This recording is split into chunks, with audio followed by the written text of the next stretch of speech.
Welcome you all.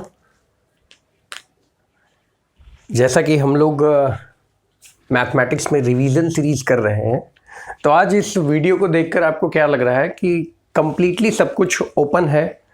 सारे फॉर्मूले, सारे वॉल्यूम्स के फॉर्मूले, सरफेस एरिया के हर चीज़ एज अ रिवीजन में जो हम लोग कर रहे हैं, सब कुछ लिखा हुआ है बोर्ड पे। सिर्फ आपको करना क्या है, इन सबको एक नोट्स पे काफ़ी अच्छे से प्रिपेयर कर लेना। बट इसका बेनिफिट क्या हुआ फिर? ये तो आप कहीं से भी कर सकते थे, ठीक है ना। तो थोड़ा सा समझने वाली बात है, एक समरी है, वीडियो की ज़्यादा लेंथ नहीं होगी, छोटा ही होगा। और हम लोग इसमें वन बाय वन एक एक टॉपिक को समझ लेते हैं, ठीक है ना।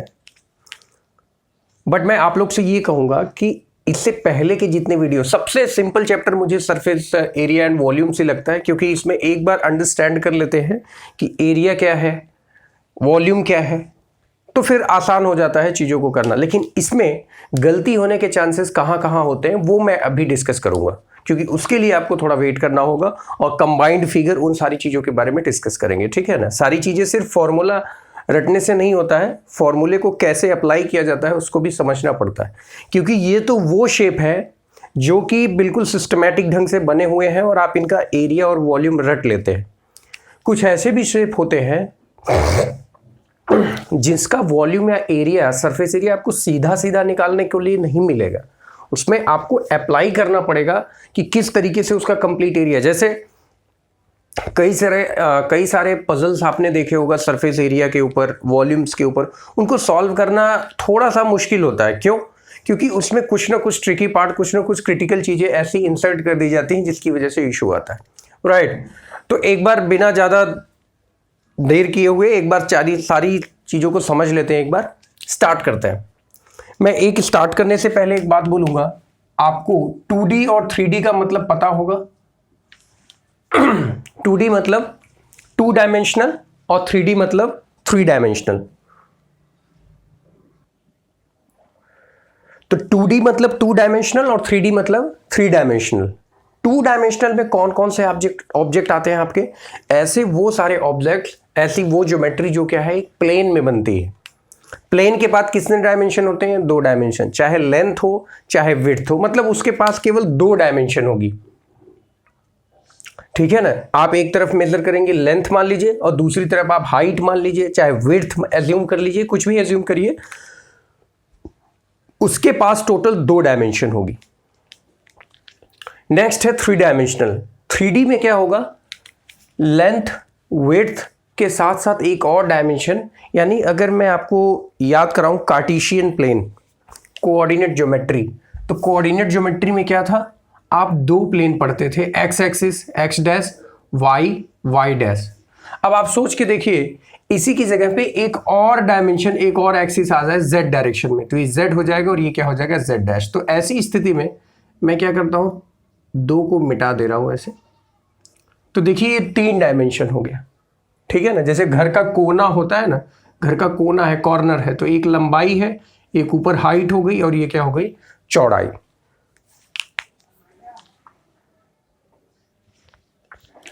तो एक्चुअल में वॉल्यूम क्या करता है? अपने अंदर उसको कुछ ना कुछ स्टोर करने की कैपेसिटी होती है, something which it can able to, capacity of a storing something. उसके पास कुछ क्या हो सकता है? स्टोर। थोड़ा मेरी तबीयत खराब है, सर्दी हुआ है, जिसकी वजह से थोड़ा मैं रुक जाता हूं बीच बीच में। चलिए, now surface area and volumes में सबसे पहली जो ज्योमेट्री आपको दिख रही है वो है स्क्वायर। नेम मैंने नहीं लिखा है किसी चीज का, बस मैं बोलूंगा square. All sides are equal, सारे साइड इसके क्या होते हैं? इक्वल होते हैं। तो ऐसी सिचुएशन में ये क्या है? 2 डायमेंशनल है। ये क्या है? 2 डायमेंशनल है। और इसके एरिया का फॉर्मूला क्या हो जाएगा?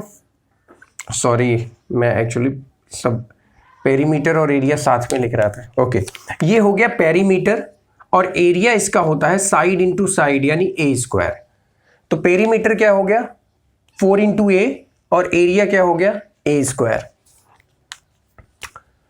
तो पेरीमीटर मतलब क्या? ये जैसे लीजिए, लेटेस्ट सपोज नेम रख दिया ए बी सी डी, तो ए से स्टार्ट करना है, A B C D A, ये क्या कहलाएगा? पेरीमीटर। और ये क्या कहलाएगा? एरिया। ये हो गया आपका एरिया कंप्लीट, ठीक है ना। अब जो मैंने बोला था कि मिस्टेक कहाँ होती है, इसमें मिस्टेक होती है यूनिट्स में। आप ध्यान नहीं देते हैं, पेरीमीटर क्या है, सिर्फ लेंथ है। तो लेंथ अगर आप मेजर करते हैं तो किस में मेजर कर सकते हैं, लेंथ को मेजर करना हो मीटर में, सेंटीमीटर में, किलोमीटर में, फीट में इस तरीके से आप मेजर कर सकते हैं। तो अगर पेरीमीटर है तो आप यूनिट लिखना, जो भी, लेटर सपोज मीटर है, सेंटीमीटर है, एमएम हो, मैं यहां पे 2 ही लिख रहा हूं। बट अगर एरिया की बात करेगा तो हमें क्या लिखना है, मीटर स्क्वायर, सेंटीमीटर स्क्वायर। बहुत मिस्टेक होता है, सीरियसली बता रहा हूं। अभी सुनने में ऐसा लग रहा होगा कि काफी आसान है, अरे हम तो ये मिस्टेक नहीं करते, लिटरली बता रहा हूं। वेरियस कॉम्पिटिटिव एग्जाम में ऐसे हर जगह पे यूनिट का ही खेल होता है। सारा क्वेश्चन आपको सॉल्व करना आता रहेगा, बीच में कहीं वो यूनिट को ट्विस्ट कर देगा और आप ध्यान नहीं देंगे और आंसर गलत करके चले आएंगे। ऐसा कई दफ़ा होता है क्योंकि एग्जामिनर क्या करता है, आपके ब्रेन के साथ प्ले करता है। अंडर दैट सर्कमस्टेंसेज आप प्रेशर में रहते हैं और आप गलती करेंगे ही करेंगे, ऐसा उनका मानना होता है। मतलब 100 स्टूडेंट्स पेपर दे रहे हैं तो उनका इतना मानना है कि 70 स्टूडेंट्स यहाँ पे आके रुक जाएंगे और वो फॉल्ट कर ही देते हैं। फिर बाद में रियलाइज़ होता है कि हमसे तो गलती हो गई। तो इस पॉइंट को आपको भूलना नहीं है, ध्यान रखना है कि ये क्या होना चाहिए, मीटर स्क्वायर, ये होगा सेंटीमीटर, और यूनिट लिखना कंपलसरी। ये है रेक्टेंगल, ये लेंथ है, विड्थ है, तो एरिया हो गया L इंटू बी। और पेरीमीटर की अगर मैं बात करूं तो फॉर्मूला होता है 2L प्लस बी। ये क्या है, सर्कल, ये भी कैसा है, 2D प्लेन है। सर्कल के पास अपना एक रेडियस है और रेडियस का डबल कर देते हैं तो क्या मिलता है, डायामीटर। रेडियस का डबल क्या होता है, डायामीटर। तो इसके एरिया का फॉर्मूला क्या होता है, पाई आर स्क्वायर। पेरीमीटर क्या होता है, पेरीमीटर मतलब ये चीज कितना होता है, 2 पाई आर। तो हर जगह जहां एरिया होगा वहां यूनिट आप ये लिखना, यूनिट जो भी हो, मीटर हो, सेंटीमीटर, किलोमीटर, एमएम, जो भी हो, उसके ऊपर स्क्वायर, और बाकी सब जगह पे अगर पेरीमीटर पूछेगा तो सिर्फ लेंथ की बात आएगी तो लास्ट में क्या लिख देना है, मीटर। अब आप सोचिए, इसके बगल में जस्ट मैंने एक सर्कल और बनाया है और यहां पे एरिया और पेरीमीटर कुछ और लिखा है। इसका मतलब ये है, मैं इसको हाफ करना चाहता हूं, मैंने इसे हाफ कर दिया, तो ये क्या हो गया, सेमी सर्कल। क्या हो गया, सेमी सर्कल। ये क्या है, सर्कल, और ये हो गया सेमी सर्कल, यानी आधा सर्कल। तो इसका क्या हो जाएगा, पेरीमीटर पाई आर, इसका हाफ कर देंगे ना, इसका हाफ कर देंगे तो 2 से 2 खत्म हो जाएगा। ये क्या हो जाएगा, पाई आर, पेरीमीटर, ये भर केवल होगा, ये वाला ध्यान रखना। अभी हमें क्या निकालना है, ये वाली चीज। अगर टोटल पेरीमीटर बोल दिया जाए सेमी सर्कल की, तो ये तो चलो पाई आर हो गया, प्लस करना पड़, इसीलिए मैंने काफी चीजें छोड़ के रखी हैं कि आप डायरेक्टली उतार लेंगे तो आपको एक बार समझना भी है, ठीक है ना। ये रेडियस है और ये क्या है, रेडियस है, तो कितना कितना हो जाएगा, 2r। तो आंसर आएगा 2r प्लस पाई आर। तो पाई आर, इसमें से r कॉमन ले लीजिए, बचेगा 2 प्लस पाई। ध्यान रहे, ये होता है पेरीमीटर सेमी सर्कल का। नाउ एरिया की बात करूं तो इसका जस्ट एरिया हाफ कर देना है, pi r square by 2। Next we are coming to cylinder. What is cylinder, 3D है ना, मैंने 3D सारे कवर कर लिए हैं, नहीं 2D अभी नहीं कवर किया। 1 हो गया, 2 हो गया, 3 हो गया, 4। यहां देखिए, ये है ट्रायंगल। ट्रायंगल के एरिया का फॉर्मूला क्या होता है, बिल्कुल एक आपके दिमाग में fit, half base into height, half base into height. तो आराम से दिखता है कि बेस ये रहा और हाइट ये रही। अगर मैं इस ट्रायंगल को रोटेट कर दूं, उल्टा कर दूं, तो आप बेस, चलो इसको एज्यूम कर लोगे। अब आप हाइट क्या मेजर करोगे, अब हाइट आप क्या लिखोगे, तो आपको मालूम होना चाहिए जो ट्रायंगल का हाइट होता है, जिसको एल्टीट्यूड भी बोला जाता है, वो ट्रायंगल के वर्टेक्स से परपेंडिकुलर ड्रॉप करना है। जैसे मान लीजिए मैं आपसे कहता हूं, लेट अस सपोज, जैसे मान लो ये ट्रायंगल है, ऐसे 2 साइड को समझिए आप, ये ट्रायंगल है। एक और स्टिक ले लेते हैं तो काफी आसान होगा समझने में। जैसे लेट अस सपोज ये ट्रायंगल है, इस तरीके से ट्रायंगल है, ठीक है ना। अब मैंने कहा कि बेस मान लो ये हो गया, बेस ये है, तो हाइट कैसे निकालेंगे, तो हाइट क्या करना पड़ेगा आपको, ये हाइट लिखनी पड़ेगी। हाइट, ये परपेंडिकुलर ड्रॉप करना है। और अगर यहां पर बेस में इसे एज्यूम कर लूं तो आपको हाइट ये लिखनी पड़ेगी। सामने मतलब परपेंडिकुलर ड्रॉप करना पड़ेगा, ऐसे था ट्रायंगल ना, तो ऐसे परपेंडिकुलर गिराना पड़ेगा। तो परपेंडिकुलर क्या होता है, 90 डिग्री का एंगल बनाते हुए एक लाइन, जैसे यहां से अगर मैं ड्रॉप करूं 90 डिग्री तो ऐसे बनेगा, ये रहा 90 डिग्री। यहां से मैं ड्रॉप करूंगा तो ये बनेगा, ठीक है ना। तो ये सारी चीजें आपको इस वीडियो में समझनी है, हर बात। ऐसा नहीं कि सिर्फ फॉर्मूला लिखने से हो जाता है, नहीं माय डियर, फॉर्मूला लिखने से नहीं होता है, आपको उसको समझना पड़ता है। तो एरिया क्या हो जाएगा, हाफ बेस इंटू हाइट, ध्यान रखिएगा। नेक्स्ट ट्रिपेजियम, ये क्या है, क्वाड्रिलेटरल है। तो यहां भी क्वाड्रिलेटरल था, यहां भी क्वाड्रिलेटरल था, ये भी है, ये भी है, ये भी है। तो इसके एरिया का फॉर्मूला क्या होता है, half sum of parallel sides, मतलब पैरेलल साइड्स कौन है, ए और बी, और फिर उनको जोड़ के किससे मल्टीप्लाई कर देना है, हाइट से। किससे मल्टीप्लाई करना है, हाइट से। तो ये आ जाएगा एरिया आपका ट्रिपेजियम का।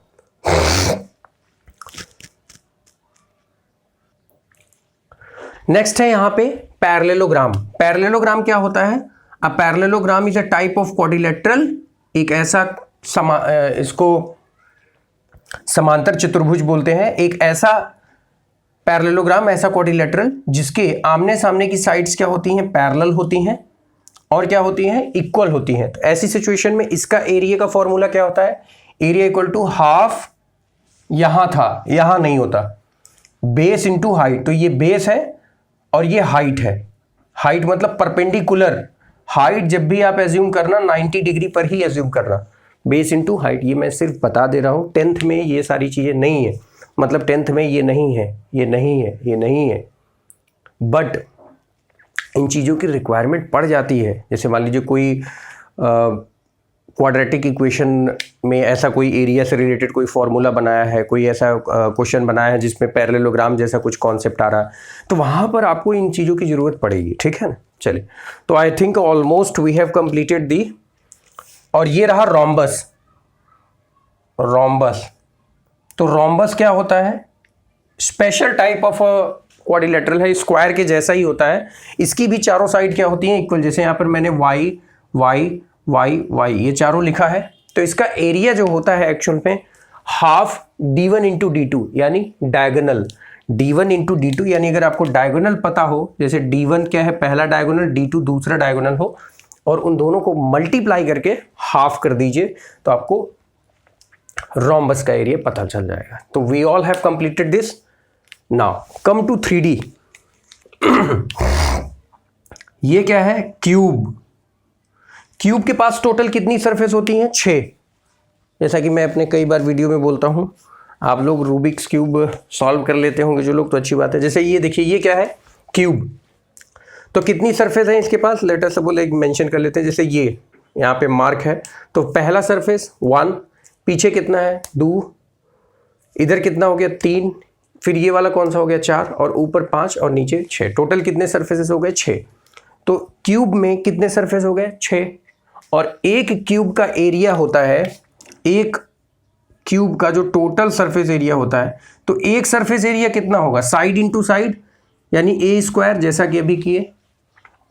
तो हमें 6 का एरिया निकालना होगा, तो कितने से मल्टीप्लाई कर देना होगा, 6 से। तो ये हो गया 6 इंटू साइड स्क्वायर।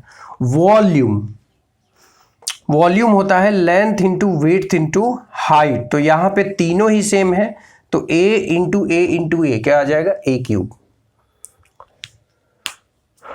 क्यूबॉइड, इसी का जस्ट क्यूब बनता है स्क्वायर से, क्यूबॉइड बनता है रेक्टेंगल से। तो यहां पर देखिए, किसी किसी क्वेश्चन में वो क्या करता है, मैं आपको इस क्वेश्चन में थोड़ा सा बताऊंगा, ध्यान से देखना।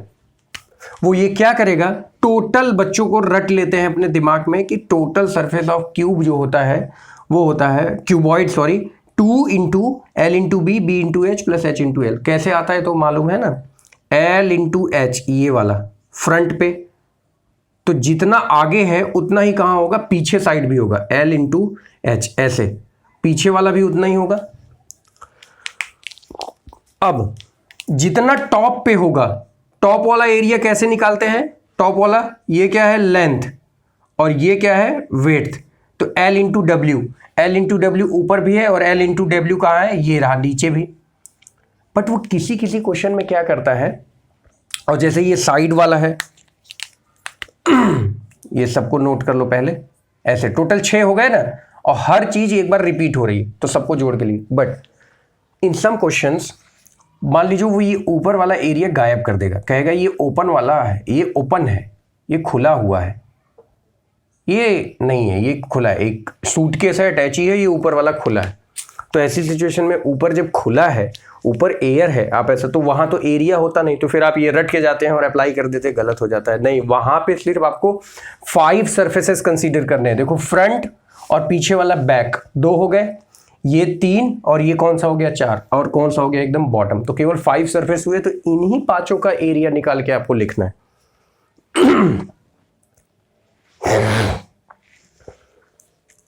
तो आई थिंक आपका क्यूबॉइड भी क्लियर है। अब नेक्स्ट रहा स्फीयर। ये रहा स्फीयर, इसी का 3D फॉर्म, सर्कल का एक 3D फॉर्म। तो ये क्या हो गया स्फीयर।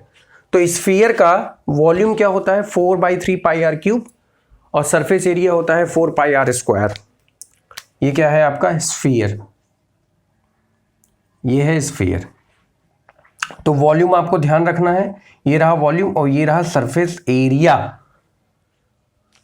अगर मैं इस स्फीयर को हाफ कर दूं, आधा कर दूं, कट कर दूं, तो वॉल्यूम तो इसका हो जाएगा इसका आधा, तो 2 से 2 कैंसल और आ जाएगा 2/3 पाई आर क्यूब।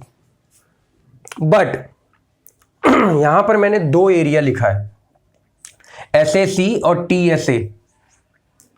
SAC का मतलब होता है सरफेस एरिया कर्व। तो अगर आप इसी को ऐसे ना लिख के आप ऐसे लिख दें CSA, यानी कर्व सरफेस एरिया। तो कर्व सरफेस एरिया कितना होगा, सिर्फ ऊपर वाला ही तो कर्व है, आधा ही तो क्या है कर्व है, बाकी नीचे वाला एरिया क्या है प्लेन है, तो हम उसको कंसीडर नहीं करेंगे, सिर्फ हाफ कंसीडर करेंगे। तो 4 पाई आर स्क्वायर का हाफ क्या हो जाएगा 2 pi r square. 4 pi r square का आधा कर दिया 2 पाई आर स्क्वायर। और यहां पे TSA लिखा है, इसका मतलब होता है टोटल सरफेस एरिया। तो टोटल सरफेस एरिया क्या हो जाएगा, ये वाला area curve surface area plus plane वाला। तो प्लेन वाला क्या है सर्कल, और जिसका एरिया क्या होता है पाई आर स्क्वायर। तो 2 पाई आर स्क्वायर में पाई आर स्क्वायर जोड़ दोगे तो कितना आ जाएगा 3 pi r square. Is it clear. चलिए, तो सारी चीजों को आप एक बार समझिएगा, ठीक है ना। यहां आते हैं कोन के ऊपर। सिलेंडर मैंने कवर किया, नहीं, सिलेंडर क्या है, नीचे सर्कल है, और आप ऐसा समझो कि नीचे सर्कल है और फिर इसी के ऊपर और कई छोटे छोटे सर्कल्स रखते, सेम साइज के सर्कल, जैसे कॉइन हो, कॉइन के ऊपर 1 कॉइन 2 कॉइन 3 कॉइन ऐसे करते चले जाइए और एक हाइट बन जाए। तो कहने का मतलब है वॉल्यूम क्या हो जाएगा पाई आर स्क्वायर, एक सर्कल का एरिया निकाल लिए पाई आर स्क्वायर, और उसमें किससे मल्टीप्लाई कर देना है हाइट से, किससे मल्टीप्लाई कर देना है हाइट से। तो क्या आ जाएगा वॉल्यूम। तो पाई आर स्क्वायर इंटू हाइट क्या आ जाएगा वॉल्यूम। यहां तक क्लियर है बात। नेक्स्ट,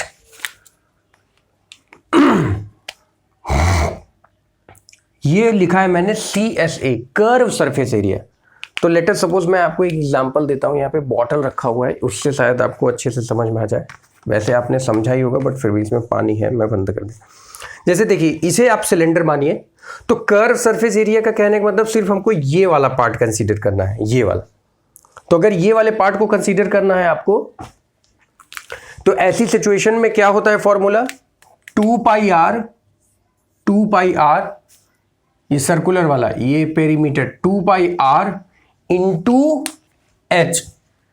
पेपर होता है ना, पेपर को रोल करके समझ सकते हैं, रेक्टेंगुलर पेपर है और उसको रोल कर दीजिए। फॉर एग्जाम्पल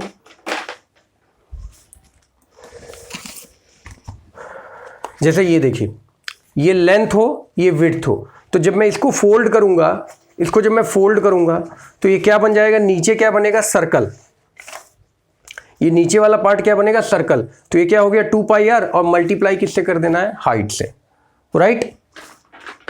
और फिर अगला है टोटल सरफेस एरिया। तो टोटल निकालने के लिए कर्व वाले में हमको क्या कर देना है, एक नीचे सर्कल का एरिया है और एक ऊपर में सर्कल का एरिया है। इसको क्या कर देना है, दोनों को जोड़ देना है। तो पाई आर स्क्वायर टोटल कितना हो जाएगा 2 पाई आर स्क्वायर, और इसको कर्व सरफेस एरिया में जोड़ के ये मैंने लिखा हुआ है। आपको कॉमन लेना हो तो 2 पाई आर वहां से कॉमन ले लीजिए, आपका हो जाएगा, ठीक है ना। चलिए, दो पार्ट बचता है जो सबसे इंपॉर्टेंट है, कोन और फ्रस्टम। तो कोन और फ्रस्टम दोनों एक ही पार्ट है, बस थोड़ा सा मॉडिफिकेशन किया गया है। इस कोन को पहले कोन समझ लेते हैं। कोन का वॉल्यूम होता है 1/3 पाई आर स्क्वायर एच, बिल्कुल सिलेंडर के ही जैसा है। पाई आर स्क्वायर एच में बस आपको 1/3 से मल्टीप्लाई कर देना है। यहां पे एक वर्ड यूज होता है length, L is equal to slant height. Slant height, slant height का मतलब होता है तिरछी ऊंचाई। कैसी ऊंचाई, तिरछा, जो थोड़ा सा क्या है, स्लोप, स्टीपर है ना, ऐसा है। तो इसका अगर मुझे स्लैंट हाइट लिखना है तो पाइथागोरस थ्योरम नाम की चीज आपने पढ़ी होगी। ये रेडियस है, ये हाइट है और ये L है। तो ये हुआ हाइपोटेनियस, इसे आप मान लीजिए बेस फिलहाल, और इसे मान लीजिए परपेंडिकुलर। तो क्या होता है formula, hypotenuse square equal to perpendicular square plus base square. तो ऐसी सिचुएशन में L क्या हो जाएगा, root H square plus square है, तो यहां मैंने लिख दिया है। इसके बाद कर्व सरफेस एरिया क्या हो जाएगा इसका, मेरी एक पहले वीडियो आई थी, उसमें मैंने कोन कैसे बनता है ये भी बताया था, और कैसे बनता है मैं आपको रिक्वेस्ट करूंगा, मैं फिलहाल डिस्क्रिप्शन में ऐड कर दूंगा। जो क्लास 10th का सरफेस एरिया और वॉल्यूम वाला चैप्टर है ना, वहां जाकर देखिएगा, मैंने फ्रस्टम और कोन इन दोनों को काफ़ी डिटेल में इनका पूरा डेरिवेशन कराया हुआ है। तो मैं आपको कहूँगा सीरियसली, अगर आपको इनके फॉर्मूले को रटना तो है चलो ठीक है, बट अगर ढंग से समझना हो तो आप जाके वो दोनों वीडियो देख लेना। मैं डिस्क्रिप्शन लिंक में ऐड कर दूंगा, डिस्क्रिप्शन में लिंक ऐड कर दूंगा, आप वहाँ से भी देख सकते हो, बट एक बार आप प्लेलिस्ट विजिट कर लेना, ठीक है ना। चलिए, तो हमें टोटल सरफेस एरिया लिखना है, तो कर्व के साथ साथ ये बेस वाला भी क्या करना पड़ेगा, ऐड कर देना होगा। और फ्रस्टम के लिए तो मैं आपको सीरियसली कहूँगा कि आप इसका फॉर्मूला देख लो, बिल्कुल कोन के ही जैसा है, बस ऊपर से जैसे अगर कोन को मैं कट कर दूं, ऐसे एक प्लेन से कट कर दूं, तो यहाँ पे एक नया सर्कल बन जाएगा। तो ये बन गया फ्रस्टम। कोन का वॉल्यूम क्या होता है 1/3 पाई आर एच। यहाँ पे आर कितने हो जाते हैं, 2, एक ये छोटा वाला रेडियस और एक बड़ा। तो यहाँ पे क्या कर देते हैं, आर स्क्वायर की जगह R1 स्क्वायर, R2 स्क्वायर और फिर R1 into R2। Slant height के लिए L equal to H square plus वहां पे क्या था R स्क्वायर, और यहां पे क्या लिखना पड़ता है R1 माइनस R2, और यहां पर मेंशन किया है मैंने R1 is greater than R2, तो R1 माइनस R2 लिखना पड़ता है। और ये रहा कर्व सरफेस एरिया, तो पाई आर एल, और यहां होता है पाई R1 प्लस R2। यहां पे एक रेडियस है, यहां पे 2 रेडियस है, तो R1 प्लस R2, और टोटल में फिर से वही कर देते हैं, पाई आर एल तो पाई R1 प्लस R2L, और पाई आर स्क्वायर, तो R की जगह 2 रेडियस है तो 2 बार स्क्वायर करके ऐड कर देते हैं। तो डियर स्टूडेंट, मैं आपको एक बात बोलूँगा कि अब आप समझ गए होंगे कि रिवीजन क्या होता है। मतलब इनफैक्ट मैंने स्टार्टिंग में बोला था कि वीडियो काफ़ी छोटी लेंथ की होगी, बट छोटी लेंथ का कहने का मतलब इन द सेंस, अगर हमें सिर्फ फॉर्मूला लिखना है, बस मैं एक बार बोल दूं कि हाँ area L into B perimeter, तो 7 से 8 मिनट में सारी चीज़ें कवर हो जाती। बट हमें चीज़ों को समझना भी है, और ये चैप्टर इंपॉर्टेंट है, इससे भी क्वेश्चंस आते हैं, और क्लास 10th में बोर्ड एग्जाम में तो कंबाइंड वाले आते हैं। तो आई होप यहाँ तक क्लियर है। नेक्स्ट वीडियो में हम लोग जो हमारा स्टैटिस्टिक्स का जो पार्ट बचा हुआ है उसको कवर करेंगे, ठीक है ना। तो अभी मैंने आज के लिए इसको रिकॉर्ड किया है, आप लोग देखिए, और प्लीज़ मतलब मैं अक्सर आप लोग से कहूँगा कि जो भी आपके रिलेटिव्स के हैं या फिर जो भी आपके फ्रेंड्स हैं जो सीरियसली बोर्ड की प्रिपरेशन कर रहे हैं, तो उनको भी ये वीडियो शेयर कर दिया करिए आप, क्योंकि सीरियसली बता रहा हूँ, होता क्या है जब आप एक दूसरे को समझाते हो, खुद किसी को एक्सप्लेन करते हो, तो वो सारी चीज़ें आपको और अच्छे से कॉन्फिडेंस देती हैं। तो आप इतनी हेल्प करना मेरी, बाकी आप लोग की बोर्ड एग्जामिनेशंस की नज़दीक हैं, अब टाइम वेस्ट मत करिए, उस पर भी मैं एक प्लानिंग कर रहा हूँ आप लोग को वीडियो लाने का। चलिए यहाँ तक उतार लीजिएगा। Thank you so much. We will plan another video for the revision of mathematics and be ready for the practice series of maths. उसमें हम लोग जम के बहुत अच्छे तरीके से कुछ अच्छे लेवल के क्वेश्चंस प्रैक्टिस करने वाले हैं। ओके, चलिए, थैंक यू।